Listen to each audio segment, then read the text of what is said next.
¿Cómo afectan las nuevas tecnologías en nuestra comunicación? ¿Cómo enseñarles a usar estas nuevas tecnologías a los niños, a los directivos, a nuestras familias? Y particularmente en este contexto, ¿cómo utilizarlas para usarlas en el teletrabajo? Estas y otras cuestiones fueron las que respondimos en esta entrevista junto con Rocío Martín López. Rocío es especialista en comunicación eficaz e Innovation Project Manager en The Valley Digital Business. Esta es una institución, es un hub de conocimiento referente a transformación digital con sede en distintos países, incluido Chile. Así que te dejo con esta entretenida entrevista donde podrás analizar conjuntamente, junto con Rocío, todo esto de las nuevas tecnologías y cómo la aplicamos en nuestra comunicación para tener una comunicación mucho más eficiente y eficaz.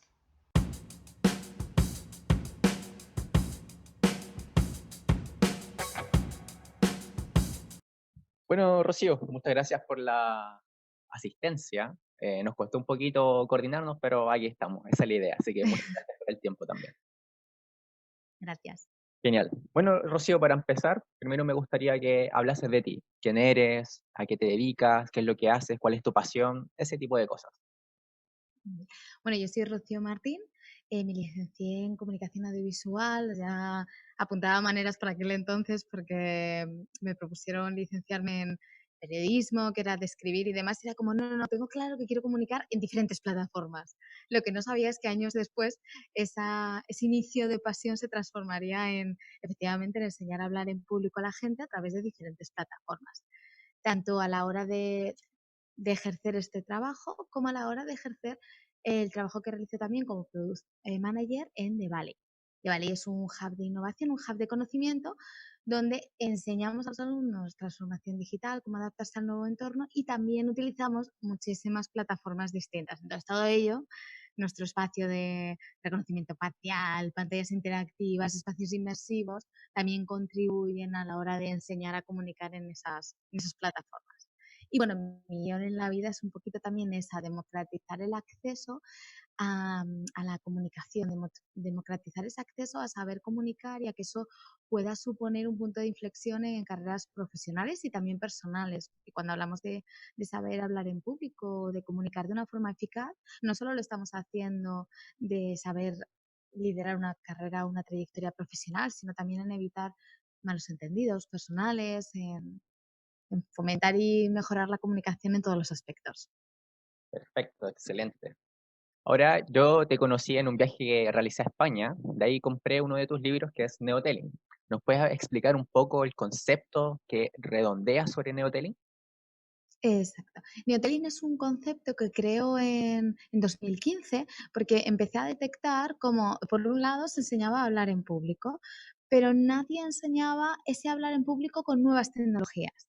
Empecé a analizar cómo la comunicación verbal y no verbal cambiaba al introducir nuevas tecnologías en nuestro discurso. Y de ahí, de ese conjunto de cambios, de esa nueva manera de comunicar, surge Neotelling. Neotelin es el resultado, por tanto, de esa investigación y se ofrece tanto en formato libro, que es el que tú leíste y que ahora me gustaría también recoger ese feedback, como las formaciones que también realizo. Al final es la filosofía, Neotelin es la filosofía. Yo muchas veces digo que Neotelin es a la voz lo que en su día el storytelling fue a la narración de historias. Ahora, claro, han surgido un sinnúmero de tecnologías a lo largo de toda la historia. La tecnología avanza recurrentemente y muy rápido y siempre están surgiendo nuevas tecnologías. Ahora, ¿en qué Exacto. sentido esas tecnologías afectan a nuestra comunicación? Si puedes ahondar un poco más en ese punto. Exacto. Parto de la base, y porque es uno de mis mantras, que siempre debemos utilizar la tecnología que nos ayude a clarificar nuestro mensaje. Cuando se nos pone delante de nosotros una tecnología nueva, puede ocurrir como dos vías. Una es la vía del uso porque está de moda, porque es tendencia, porque me va a hacer aparecer en medios de comunicación, es decir, lo uso como marketing, como branding, y la otra es lo uso porque me ayuda a transmitir lo que yo quiero de una manera más clara. Entonces, partiendo de esa concepción de la tecnología como medio, como ayuda y complemento, sí que, por ejemplo, he detectado que con los asistentes de voz cada vez nos referimos más a objetos inteligentes que tenemos a nuestro alrededor, incluidos los asistentes de voz, a través precisamente de la voz. Luego, esa relación con un objeto inerte, con un objeto, sí, inteligente, pero inerte, condiciona que la relación con los humanos también vaya a cambiar. Por ejemplo, te pongo así como varios ejemplos, con la realidad virtual compartida. También tenemos que aprender a comunicarnos con otras personas en otros espacios, compartiendo, por ejemplo, virtualmente ese mismo espacio, sin irnos tan lejos a tecnologías que podemos ver como más lejanas. Skype, aquí y ahora, lo que estamos haciendo nosotros, cambia nuestra manera de relacionarnos en la medida de que si yo, por ejemplo, no estoy mirando a la cámara, no conectamos, no estoy viendo tu feedback, que el feedback de tu mirada, y de pronto muevo muchísimo los brazos, las manos y demás, todo eso condiciona la manera de relacionarnos. Es decir, puedes percibir de mí que es una estresada, ajetreada, que no estoy en el foco, que te estoy distrayendo con mis movimientos de ese mensaje. Entonces tenemos que adaptar nuestra comunicación para que siga siendo eficaz. También con robots. Al relacionarnos con robots y al hablarles, sí, hasta ahora de modo gracioso, como hobby y demás, con robots que nos podemos encontrar en eventos y demás, pero esa relación humano-robot también va a condicionar de alguna manera la manera que tenemos de explicarnos. Hay una campaña de Perú que promueve simplemente el turismo a Perú, es de hace años, y a mí me hace mucha gracia esa campaña publicitaria porque se posiciona un adolescente, un joven, en el yo del futuro y le manda un pendrive. Dice, acuérdate cuando seas mayor y un ejecutivo exitosísimo y sin tiempo para nada de este viaje que hicimos a Perú. Pues bien, a mí me hace mucha gracia justo ese ejemplo porque todo cambia, los espacios se vuelven más inteligentes, más tecnológicos cuando hablamos del futuro, pero sin embargo la manera de hablar no cambia. En un mundo tan ajetreado en el que todo es tecnología, pantallas, todos son estímulos súper activos, ¿por qué nuestra voz no habla más rápido? ¿Por qué seguimos manteniendo la misma velocidad de la voz? Porque nadie se ha parado a pensar cómo va a influir eso a la hora de expresarnos. Porque no somos capaces de imaginar un futuro en nuestra voz que no hemos sido capaces de vivir. Claro. Al contrario que con otras tecnologías que sí que hemos visto. ¿Y cuál es quizá esa diferencia en por qué en unos entornos sí y en otros no? Yo siempre digo que probablemente sea el poner la atención, poner el foco. Cuando no se pone el foco en algo, no se puede prever algo, no se puede prever un futuro de algo en lo que no se ha puesto un foco. Perfecto. Claro, y tú mencionabas ahí que hay diferentes estímulos, diferentes cosas que influyen en la comunicación. Y que, claro, por ejemplo, aquí nosotros al conversar cara a cara, básicamente, ya estamos a miles de kilómetros de distancia, es Exacto. real. Entonces, de esa manera tenemos que adaptarnos a este tipo de comunicación. Ahora, claramente existen ciertos estímulos que nos distraen. Entonces, la pregunta que va relacionada y va relacionado con tu otro libro, que se llama Generación T, que va enfocado hacia los niños, cómo se ayudan a los Ujú. niños a expresarse de buena manera, cómo hablar eficazmente, cómo logramos atender o hacer que los niños pongan atención a lo que nosotros estemos hablando o a las comunicaciones que ellos estén teniendo con pares o con otras personas. Por un lado, controlando esa comunicación que hasta ahora no se le ha puesto foco, no se le ha prestado suficiente atención. ¿Qué ocurre con las nuevas tecnologías y este público multiestímulo al que ahora tenemos que atender? Que una carencia que tenemos desde hace muchos años y décadas, que hemos tenido tiempo para resolver, pero que no hemos puesto el foco, ahora se ve acrecentada e incrementado el problema con nuevas tecnologías. Es decir, si antes teníamos 4 minutos para que alguien nos prestase atención y pudiéramos cambiar de estímulo, ahora tenemos mucho menos. Ahora tenemos niños, adultos, da igual, jóvenes que necesitan un estímulo mayor. Lo bueno es que tenemos muchísimas técnicas para captar su atención.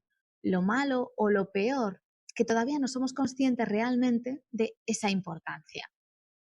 Cuando hablamos de hablar en público, de comunicar de manera eficaz, no solo lo hacemos en un entorno empresarial o a adultos, también con los niños. ¿Por qué escribí también Generación T? Parece que los niños, por el hecho de haber nacido con las tecnologías, tienen que saber utilizarlas. Y sin embargo, que nosotros hayamos nacido con una máquina de escribir o un ordenador no quiere decir que sepamos utilizarlo. Quiere decir que tienes la capacidad, el contacto de tener la herramienta durante más tiempo, pero no quiere decir que hayas desarrollado esa capacidad de utilizarla de una manera óptima. Lo mismo le está ocurriendo a los niños. Los niños ahora mismo sí hacen sus vídeos con TikTok, editan de una manera muy, muy rápida y muy original, muy creativa esos vídeos que suben a sus redes sociales, publican en Instagram cosas que probablemente dentro de unos años a lo mejor se lo replantean y demás. Pero, ¿qué está ocurriendo? Que intentamos educar a unos niños en una tecnología que nosotros mismos no sabemos los efectos de la misma. Hasta que no han pasado años y hemos empezado a ver que quizá ese juego no es un juego, no nos hemos dado cuenta de ello. Sí que es verdad que el libro parte de juegos, parte de 21 juegos para que los propios niños aprendan a hablar en público. Al final un niño de 9 años, que es el foco principal del libro, a partir de esa edad, si no es a través del juego, es muy aburrido. Entonces, esto llevado a la enseñanza es lo mismo. ¿Cómo podemos captar la atención de un niño? Uno, controlando muy bien nuestra comunicación, nuestro tono, jugando con la duración, con las cualidades de la voz que hemos olvidado. Contamos igual una anécdota que un mensaje importante. Si tú a un niño le tienes que contar una anécdota, igual que a una persona mayor, la puedes contar de una manera óptima, sería contándola en agudo, porque quieres captar la atención de esa persona, pero no quieres tampoco que lo recuerde. En cambio, cuando a un niño o a un adulto tenemos que transmitirle un mensaje importante, se lo tenemos que hacer saber. Y se lo hacemos saber también a través del tono de nuestra voz. Eso complementado con otros estímulos, los niños, pues a lo mejor le tienes que hacer una presentación visual muy rápida a tu hijo para hacerle entender por qué no puede tener un hámster en casa o porque sí, da igual, lo que queramos. A lo mejor tenemos que apoyar nuestras palabras con otro tipo de estímulos que ahora solo utilizamos en el ámbito empresarial, igual que ellos mismos lo están haciendo también con los padres. Están utilizando presentaciones muy básicas, pero para argumentar y defender por qué conseguir determinadas cosas. Bueno, el libro es verdad que parte de la idea, eso me gustaría dejarlo claro que es importante, de que ningún niño tiene móvil, porque como está dirigido a niños de 9 años, siempre cuando se solicita el uso de un móvil para un ejercicio, siempre transmito que se lo pidan a sus padres y que estos consideren el tiempo que éste lo puede utilizar. Sí que el libro sirve como de gancho también para llevar al niño a un entorno que cada vez le cuesta más, que es la lectura. A través del juego conseguimos que lean, pero también conseguimos que utilicen esos dispositivos que a priori es lo que más les gusta hacerlo, lo que demandan.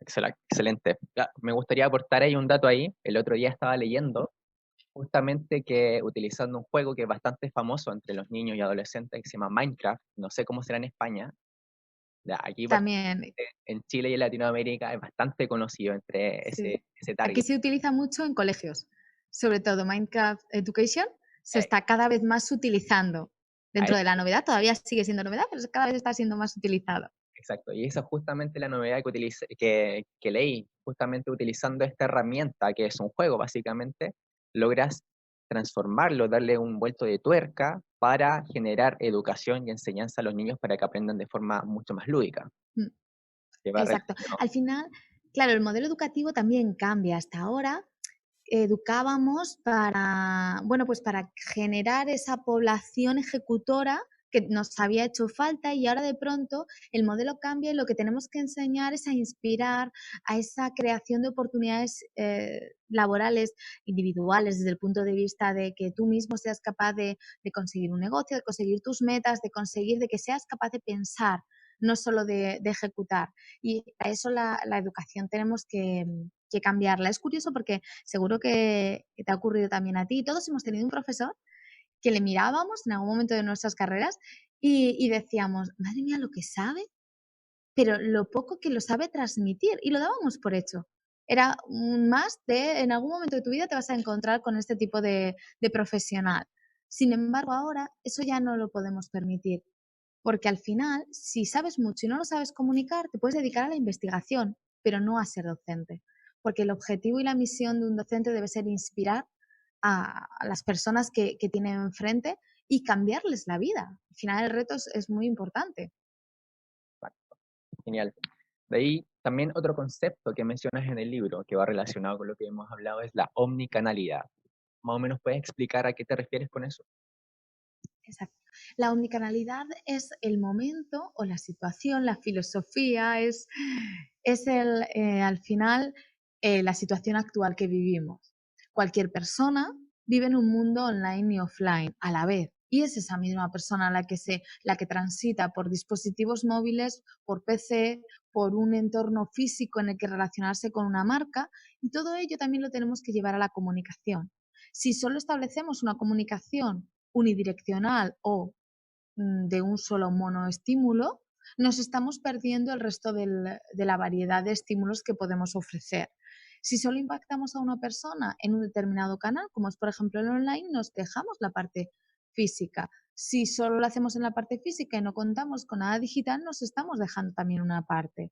¿Qué es lo ideal? Cuando hacemos una estrategia de imagen de marca, una estrategia de cómo voy a hablar en público en este evento, qué acciones voy a hacer, tenemos que contemplar todas ellas. En el libro también comento la importancia de que un discurso, una situación comunicativa, no se quede solo en el aquí y en el ahora, sino que se establezcan acciones para un pre, que puede ser tanto en el ámbito digital, en redes sociales y demás, coches conectados, cuando tengamos las pantallas en las ventanas y demás, y también en un entorno físico real, ¿vale? Sin que sea la parte digital, el durante, el aquí y el ahora, y también el post.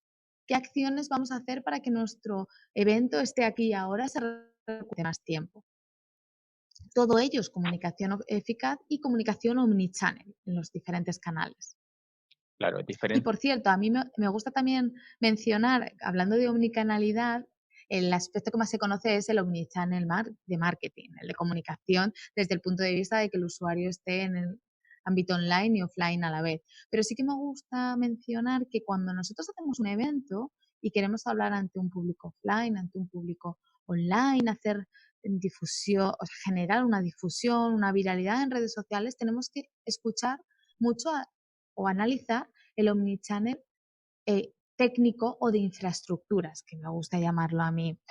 Tenemos que facilitar wifi a los alumnos o a los asistentes si queremos que compartan un evento, porque no podemos decir, oh, ok, difunde mi marca personal con mi contenido, el que estoy haciendo ahora, pero difúndelo con tus datos o con tu batería.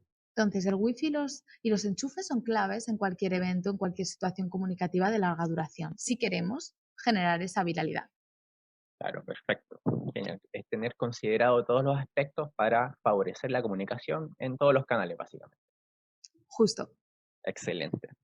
Ahora, claro, la tecnología, mencionaste, cambia de cierta manera la relación que tenemos con las otras personas y cómo nos comunicamos con ellas entre nosotros mismos, incluso uno con uno mismo, de cierta manera.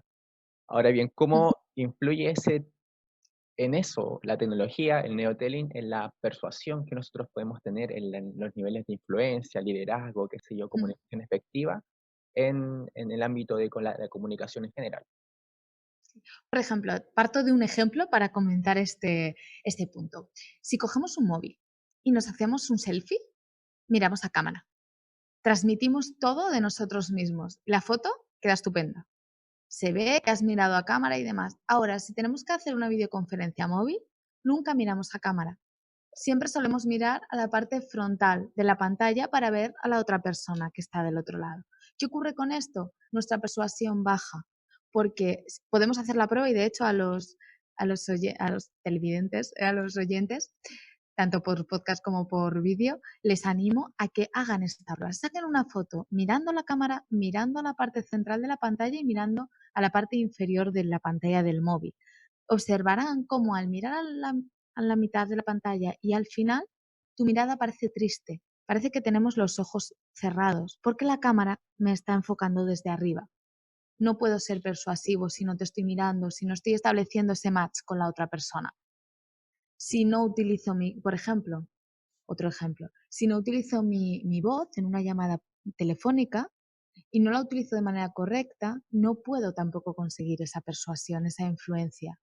Muy poca gente va a saber decirte, oh, no eres persuasivo porque no has entonado de manera correcta y no has utilizado las cualidades de la voz, pero sé que eres un profesional interesante. No, no nos van a decir eso.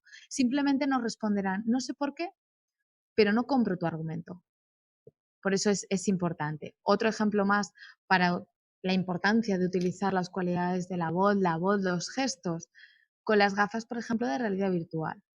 Imagínate que yo aquí ahora mismo tuviera unas gafas que borrasen de nuestra comunicación la mirada, los ojos, el poder utilizar una mirada en una comunicación con la importancia que ello tiene.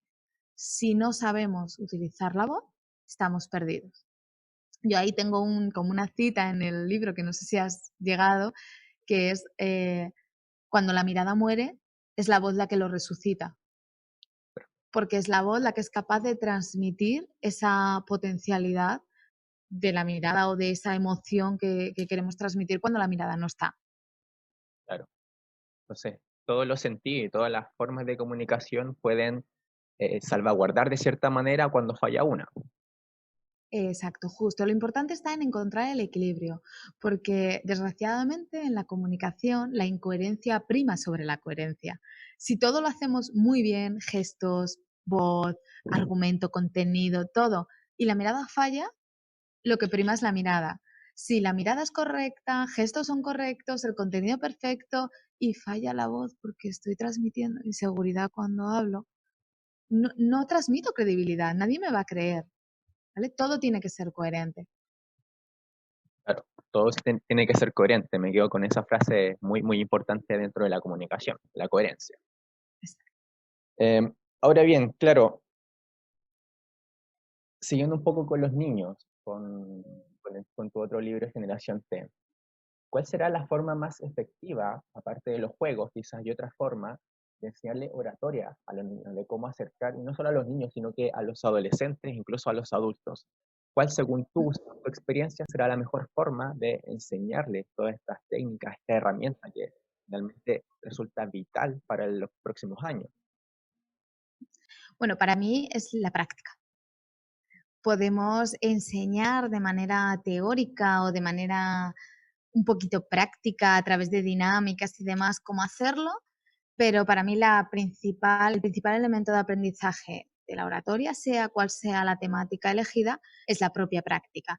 Ante la opción de incluir o no asignaturas en los colegios sobre oratoria, yo siempre digo, antes de cambiar el sistema escolar, cambia o modifica partes de cada asignatura. Que cada asignatura incluya una pequeña parte de exposición pública sobre ciencias, sobre sociología, sobre las diferentes temáticas. De este modo estamos generando que nuestros alumnos vayan explicando poquito a poco determinados conceptos, determinadas temáticas de diversa materia, porque no sabemos a qué se van a dedicar cada uno de ellos, y de ese modo le estamos formando en una habilidad que luego van a poder utilizar de manera transversal, que vayan explicando, que empiecen primero explicando solo con la voz, después incorporando elementos como un PowerPoint bien usado, porque cuando hablamos de PowerPoint normalmente es como, oh, muerte, soy moderno si no lo uso. No, es que un PowerPoint bien usado, bien utilizado, es un recurso que complementa, que apoya, que suma.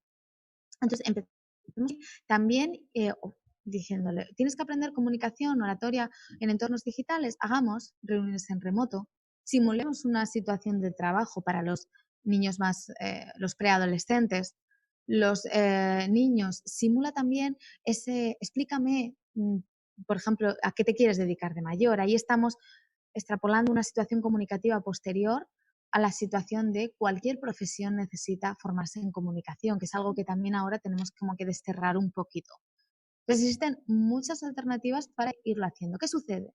Que aquí tenemos que formar a los profesores para que sean capaces de ir corrigiendo a esos alumnos en esa comunicación. Porque si un niño está haciendo algo mal durante 4 años, no va a aprender. Entonces necesitamos profesores que controlen y sepan de comunicación eficaz para poder transmitir a los alumnos esas correcciones en respiración, en dicción, en cómo contar algo de manera más eficaz, etc. Claro, excelente. De hecho, hace un momento estaba viendo una charla TED eh, al fundador de Microsoft, ¿cómo se llama? De Steve Jobs. No, No, no, no. Apple es... no, Microsoft.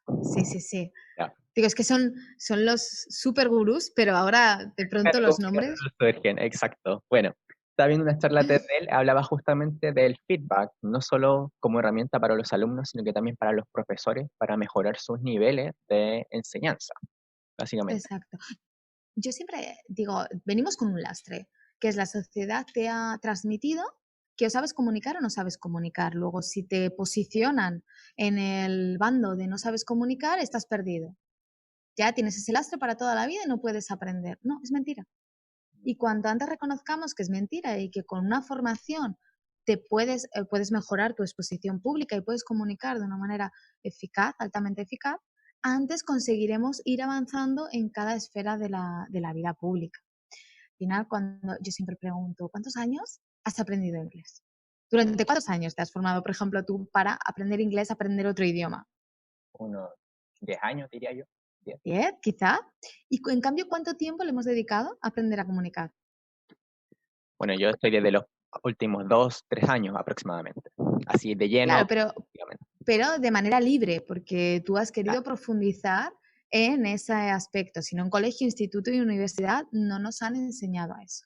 Luego, vamos a quitarnos esa losa de tengo que hacerlo porque tengo que saber hacerlo, porque soy un directivo, porque he llegado a esta posición y tengo que saber comunicar, porque si no, ¿qué van a decir de mí? Soy un docente, ¿cómo no voy a saber comunicar? No, no pasa nada. Vamos a mejorar, vamos a optimizar tu comunicación, porque si no mejoramos la comunicación, al final, yo siempre digo, no hables, comunica.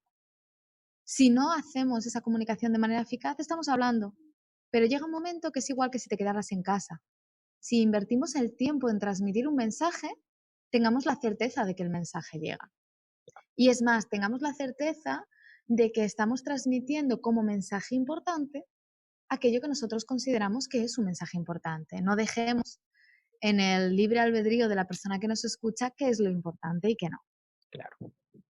Básicamente, bueno, lo que yo siempre digo es preparar todo el ámbito comunicativo que nosotros hagamos. O sea, la misma entrevista que yo te estoy haciendo ahora, todas estas preguntas, es porque lo he preparado con Exacto. antelación y podemos tener un diálogo más o menos fluido dentro de todo el aspecto comunicativo que tenemos ahora, pero justamente la preparación es lo más importante.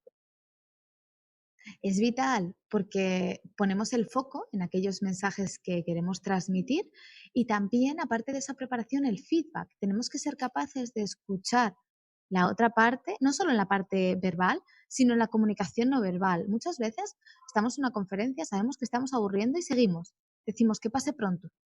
No, reconduce la comunicación para que tenga sentido el esfuerzo que estás haciendo. Y luego, por otra parte, comentabas antes el tema de gestión de feedback y gestión de conflictos. Como no nos han enseñado a comunicar, cuando hay un conflicto, realmente parece que todo es un drama, es un problema muy grande y es como, no, con comunicación se pueden solucionar problemas pequeñitos tratándolos como problemas pequeñitos y no dejar ni esperar a que estallen como bombas cuando a través de una comunicación eficaz se podían haber solucionado antes. Lo que pasa es que nos da miedo también siempre decir, oye, esto puedes mejorarlo. La gestión del feedback empresarial, por ejemplo, es un ejemplo muy, muy claro de cómo transmitir una mejora sin dañar. De ahí la importancia de las palabras.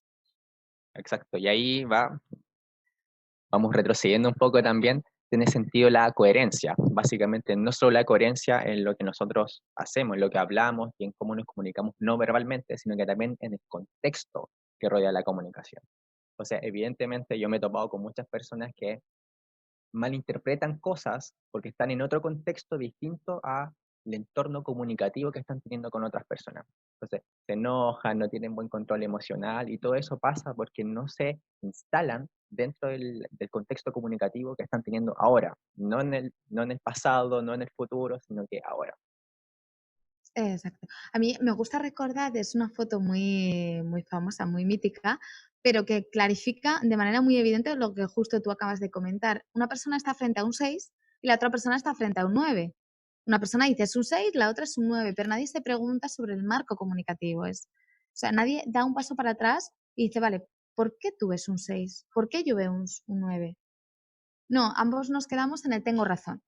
Y cuando no salimos de ese tengo razón, cuando lo que prima es tener razón, se pierde la posibilidad de argumentar y de entender de manera común por qué. Para eso, fíjate, las tecnologías ayudan mucho.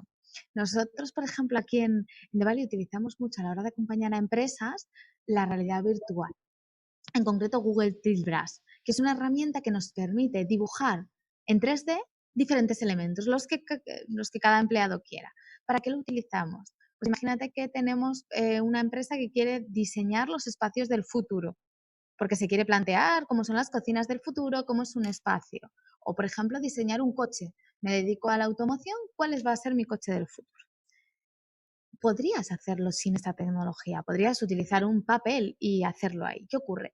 Cuando utilizamos la tecnología como la realidad virtual, como Walter Brass, los participantes están dibujando dentro de un espacio para que nos hagamos una idea de cómo funciona la herramienta. Imaginaros 4 participantes puestos colocados las gafas de realidad virtual, con un micrófono para poder comunicarse de quién va a hacer cada parte, y al ponerse las gafas, la habitación en la que se encuentran, que está sensorizada para ver los pasos, se convierte en un espacio en negro. Ese espacio en negro es el nuevo espacio virtual que comparten y tienen que pintar en 3D ese coche, esa cocina del futuro, etc. Cuando lo pintamos de este modo, todos estamos metidos en el mismo proyecto, estamos estableciendo el mismo marco comunicativo para nuestro proyecto. Con lo cual, si se decide tirar hacia adelante con ese nuevo modelo de coche o con esa nueva cocina, todos hemos visto la cocina del mismo modo. Y como estábamos dentro de la historia, no fuera pintándola en un papel, nos la creemos y nos ponemos la camiseta, como comúnmente se dice o se conoce. Luego, la efectividad del proyecto es mayor, porque el marco comunicativo previo es común, es consensuado. ¿Cuántas veces nos ha ocurrido que de pronto empezamos con una reunión, tanto en colegio, instituto, como en ámbito empresarial, y decimos, vamos, esta es nuestra meta, vamos a construir X.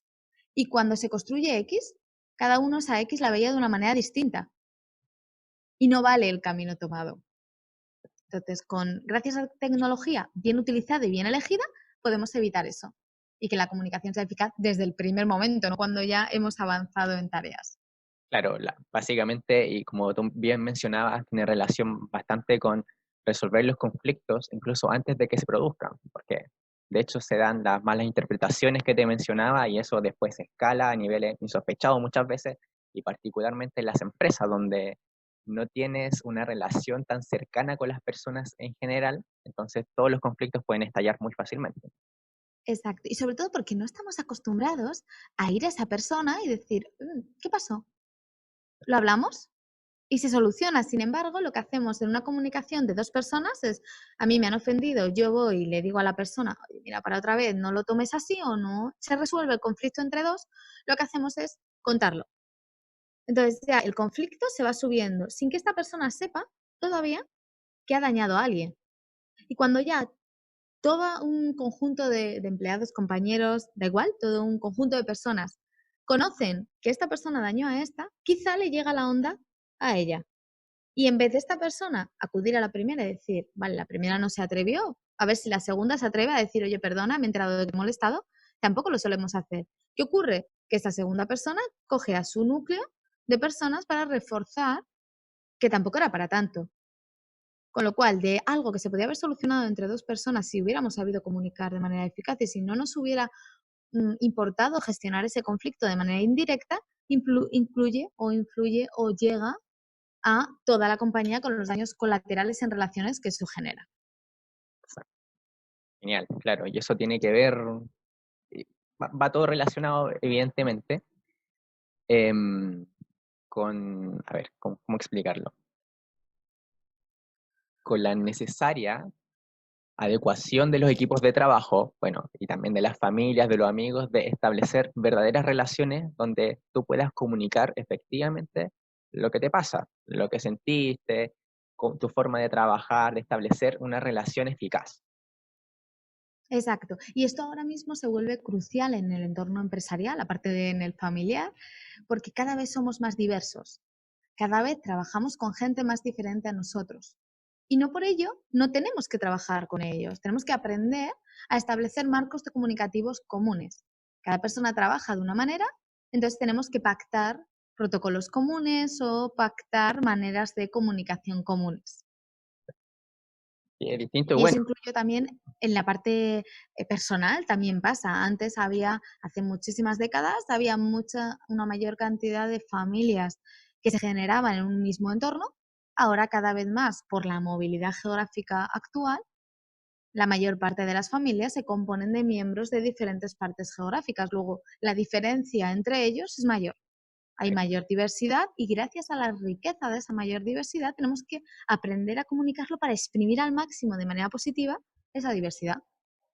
Exacto, justamente. Bueno, y me gustaría tocar tangencialmente un tema que puede ser quizá un poco polémico, pero eso va relacionado también con la inmigración. Particularmente en Chile, los últimos años hemos vivido un flujo migratorio de países como Venezuela, Colombia, que son culturas, incluso utilizan palabras absolutamente distintas a las que utilizamos nosotros aquí en Chile. Por lo tanto, eso ha significado también un choque cultural, no solo a nivel de personas en la calle, sino que también en entornos profesionales, donde tienes que establecer estos marcos comunes que tú hablas para tratar de considerar el contexto y el marco común de toda esta generación comunicativa dentro de los entornos de trabajo y de los equipos de trabajo. Pero fíjate, toda esa situación y muchas otras se solucionaría si partiéramos de un foco de importancia a la comunicación y un aprendizaje de cómo hacerlo. O sea, muchísimas situaciones, tanto la adaptación al entorno de transformación digital como la aceptación y la inclusión de nuevas culturas, muchísimas situaciones con una comunicación eficaz se solucionarían, porque estaríamos entendiendo cómo comunicarnos de manera distinta y no pasa nada. Al final también esto incluye la proxémica, qué espacio le dejamos a la otra persona físicamente a la hora de hablar. Cada cultura tiene unas distancias diferentes. Entonces, conocer todas ellas supone acertar más a la hora de comunicar. Pero también fíjate, si nos equivocáramos, si de pronto yo pertenezco a una cultura que se acerca menos a las personas y tú a una que se acerca más, hablándolo, no pasa nada. A mí, a título individual, si puedes evitarlo, mejor. Ya está. En cambio, la bola dejamos que crezca y no cogemos el problema y lo solucionamos. Exacto, excelente, genial. Ahora, bueno, también estaba leyendo hace poco un documento, un estudio que realizó LinkedIn sobre todas las ofertas de trabajo que estaban alrededor del mundo, en ciertas ciudades, y todas las ofertas de trabajo concluían en que necesitaban 5 aspectos de habilidades blandas, y entre ellas estaba la colaboración, que tú la habías mencionado, y la persuasión. Entonces, ¿cómo tratamos ya hablamos un poco de la persuasión, un poco de la colaboración, pero en términos generales, las habilidades blandas, más allá de las habilidades duras, que son el conocimiento propiamente tal, ¿cómo podemos ayudarlo dentro del entorno de trabajo con el neotelling? Ahora mismo las soft skills, que se llaman, son las más demandadas porque hasta ahora el conocimiento era lo que primaba. Si cualquier persona decidía invertir o decidía gastarse dinero en un programa formativo, lo iba a hacer antes por un programa de conocimientos que por un programa de habilidades.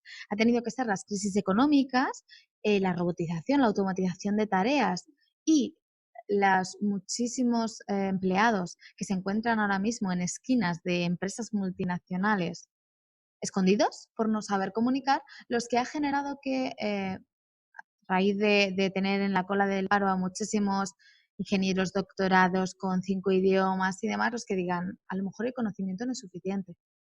Ya lo decía Albert Meravian, que aunque él hablaba de comunicaciones emocionales, yo siempre digo, ¿acaso en cualquier comunicación no se transmite una emoción, una pasión por un proyecto, por un trabajo, una dejadez por otro que no nos interesa? Entonces ya lo decía él, que a la hora de hablar con alguien, lo que decimos, el contenido, importa solo un 7%, frente a cómo lo decimos, que importa el resto del porcentaje. ¿Qué ocurre? ¿Esto quiere decir que el contenido, lo que transmitimos, da igual? No. Te cogen, te eligen, te atienden por primera vez por el envoltorio, por cómo lo cuentas. Pero si el contenido de ese caramelo no me gusta, no voy a repetir ese envoltorio. Así que el contenido es esencial, pero no es suficiente. ¿Cómo desarrollamos el resto de soft skills, de liderazgo y demás? Pues practicándolo. Uno, asumiendo que no tenemos por qué saber todo, porque sobre todo esto ocurre en las capas directivas, que de pronto ocurre en todas las capas, pero en las directivas es verdad que con mayor dificultad por la asunción. Tenemos que asumir que no tenemos que saber de todo y que aunque hasta ahora hayamos sido líderes, que éramos los que marcábamos el futuro y los que sabíamos de todo, no es así y no pasa nada. Nadie te va a juzgar por ello. En segundo lugar, practicarlo y practicarlo a través de técnicas y trucos, porque recomendaciones. Es verdad que desarrollar una competencia digital, desarrollar una soft skill requiere más tiempo que adquirir un nuevo conocimiento. porque el conocimiento te lo cuentan, lo interiorizas, lo recuerdas y ya está. En cambio, las soft skills necesitas que toque dentro, necesitas un desarrollo mayor. Para desarrollar soft skills también se parte mucho del autoconocimiento. Muchas veces lo que ocurre es que no nos conocemos a nosotros mismos y estamos tocando otro tipo de desarrollo competencial sin tocar la matriz madre. ¿Eres una persona insegura y eres jefe? No pasa nada, pero hay que asumirlo y ver dónde está esa inseguridad, porque si no, ¿qué te va a generar esto? Te va a generar malos entendidos con tu equipo, te va a generar broncas cuando es una gestión emocional lo que ha generado esa confrontación, no que existiera realmente. Y luego aquí entran mucho en el tema del liderazgo también las neuronas espejo. Dicen que vemos en el resto lo que en verdad somos nosotros. Seguro que te ha pasado de conocer a una persona, conocerla a la vez que otra persona y la percepción es radicalmente diferente de la misma situación. Ah, pues a mí me ha parecido, ah, pues a mí al contrario, yo no he percibido. Cada uno prestamos atención donde nosotros ponemos ahí el foco bajo nuestra experiencia y demás. Entonces, el desarrollo competencial es necesario, pero va más allá de una sesión. ¿Qué ocurre con la comunicación? Hay gente que lo engloba bajo soft skill, otra gente que no. Yo personalmente creo que la comunicación es algo más transversal, más genérico, que va más allá de una habilidad blanda que tienes que desarrollar. Como la comunicación es la base de todo, no es ni conocimiento ni soft skill, es algo transversal que necesitamos de manera innata, a todo. Sí que, por ejemplo, tenemos de manera innata, lógicamente, la capacidad de comunicar, pero que lo tengamos no significa que lo hagamos bien. Tenemos que ejercitarlo para desarrollarlo. Genial, genial. Y mira, yo vengo del mundo científico, hablando ya de científico, y claro, ahí se da bastante el tema de conocimiento puro y duro. Entonces, en noviembre pasado, octubre realmente, me tocó ir a un congreso en Brasil, congreso científico. Y claro, ahí no había asistido a un congreso como con esta visión de la comunicación en general, de todo el entorno comunicativo, pero ahí me comencé a dar cuenta que efectivamente el enfoque era más el contenido. Las tablas, los números, los gráficos, imagen tras imagen, las diapositivas totalmente colapsadas de cosas, y la comunicación, tanto verbal como no verbal, cero. O sea, había personas que hablaban así, dando la espalda al público, mirando las diapositivas, algo que es típico que se ve también en entornos directivos.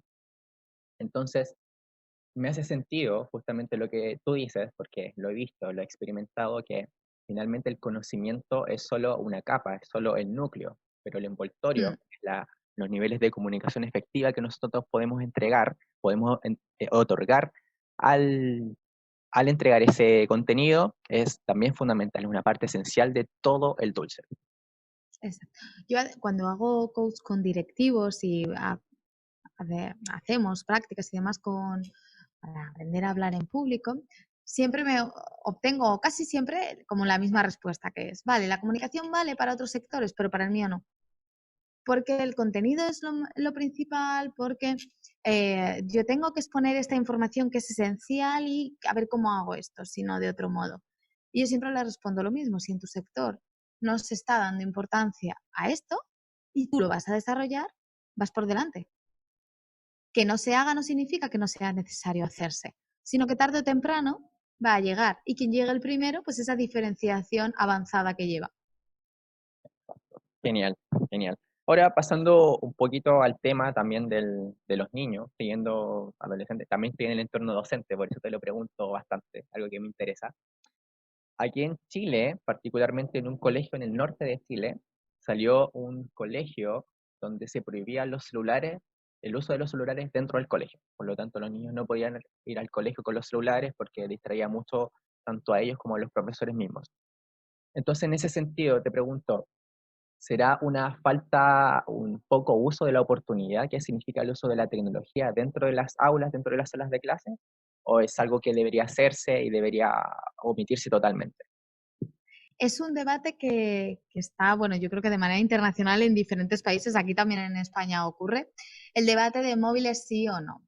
Yo soy partidaria, de su opinión personal, yo soy partidaria de antes de prohibir, vamos a ver qué oportunidades están, por un lado, qué oportunidades podemos extraer de los móviles y también que recaiga la responsabilidad de la atención en el emisor.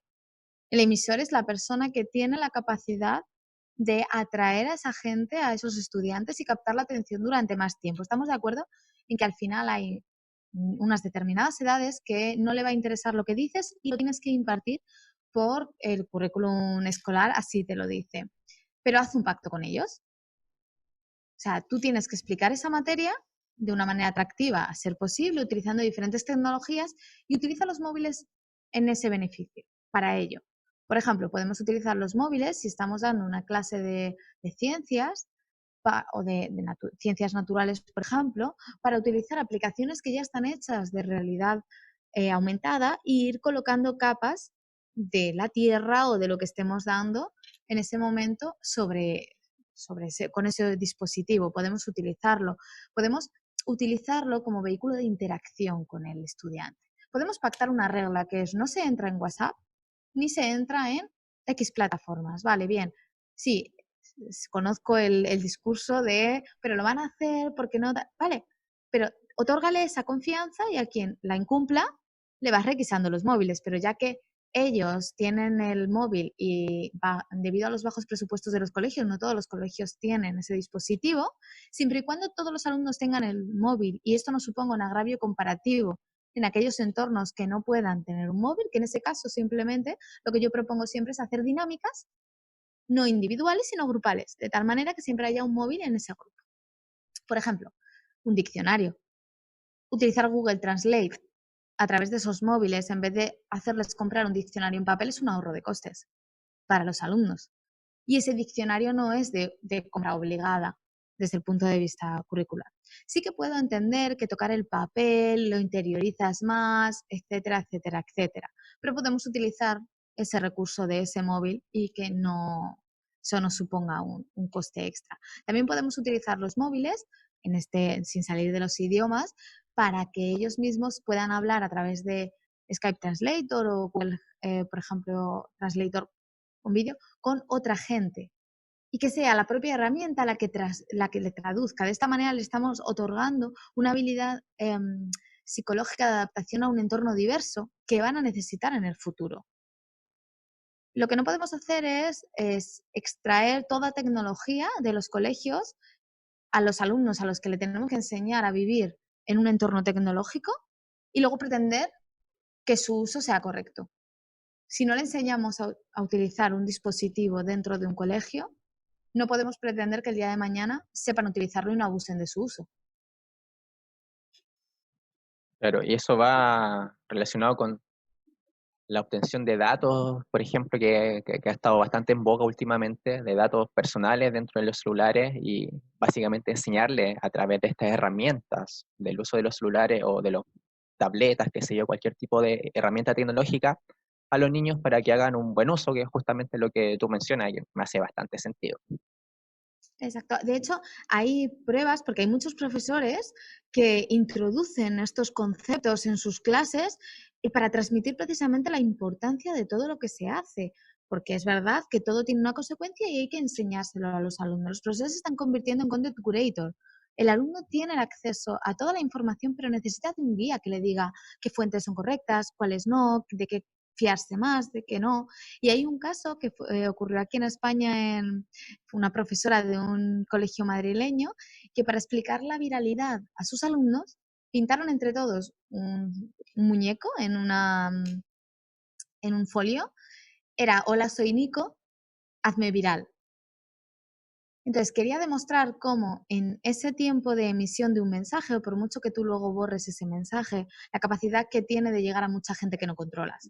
Bueno, pues se hizo muy popular, llegó a diferentes países del mundo, salió en medios de comunicación y todo por una acción que ni siquiera pretendía llegar a eso, pretendía llegar a una enseñanza.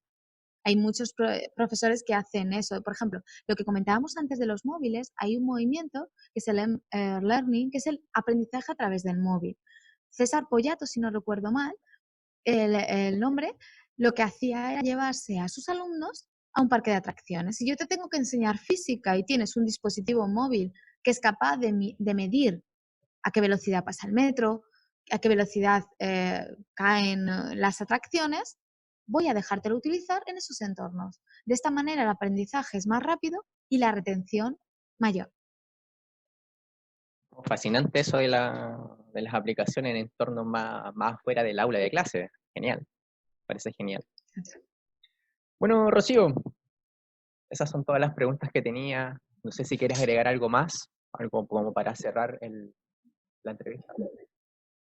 Yo siempre digo que me parece como una frase que al final resume mucho y que es como relevante. Siempre digo que saber comunicar marca la diferencia entre pasar de puntillas en un entorno profesional, personal o social y pisar fuerte en una carrera. Entonces siempre animo a la gente a que se forme en comunicación porque es su vía de acceder a ese lugar donde siempre están luchando, donde siempre se merece. Y también otra de mis frases como míticas es piensa en grande, haz en pequeño. Piensa dónde quieres ir, pero cada día haz algo que te acerque a ese lugar. Siempre sugiero ir utilizando la comunicación para ello, pero nunca olvidando ese acercarte cada día a ese objetivo final. Y ya para terminar, y no es mía, es de Desmond Tutu, no levantes la voz, mejora el argumento. Creo que es algo importante. Vamos a intentar argumentar más, explicar más porqués, saber comunicar de manera eficiente, en vez de negar otras realidades, negar otros argumentos simplemente por el hecho de existir. Las redes sociales e Internet, Google, tienen algo maravilloso, que es el acceso a un montón de conocimiento, de desarrollar competencias independientemente, competencias digitales, independientemente de dónde partas, pero tienen un hándicap, que es que está generando sociedades cada vez más polarizadas. En este entorno en el que solo se muestra gracias al algoritmo aquello más cercano a lo que tú piensas, si no hacemos por entender otros argumentos y por irnos más allá, podemos caer en el error de que tu realidad es la realidad, cuando ya lo decía la programación neurolingüística, tu mapa no es el territorio. Genial, genial, Rocío. Muchas gracias por haberme dado voz y por difundir la comunicación, que al final es algo que se agradece e importante. Esa es la idea, genial. Muchas gracias a ti por el tiempo y antes de terminar, me gustaría que recomendases un libro que a ti te pareciera de cualquier índole. Bueno, pues uno de los últimos que he leído que me gusta por lo accionable, por lo rápido de implementar tareas en tu día a día es Superpoderes de éxito para gente normal. Ya. Es del Mago More. Ah, ya. Y al final es una persona, un profesional con muchos talentos que te cuenta cómo él, no creyendo en muchas cosas, las aplicó a su vida y le funcionaron. Entonces me parece que es una historia muy creíble y muy accionable. Genial. Bueno, Rocío, muchas gracias por tu tiempo. Espero que mucho éxito en todo. Me comentaste que habías recibido Muchas un premio. Gracias. Hace Sí, el poco. Premio Iberoamericano de Juventud. Genial, maravilloso. Justo por Neotelin. Por Neotelin. Claro. Maravilloso. Genial. Muchas gracias entonces por todo y sigamos comunicando. Muchas gracias, Pablo. Hasta luego. Hasta luego, gracias. Gracias.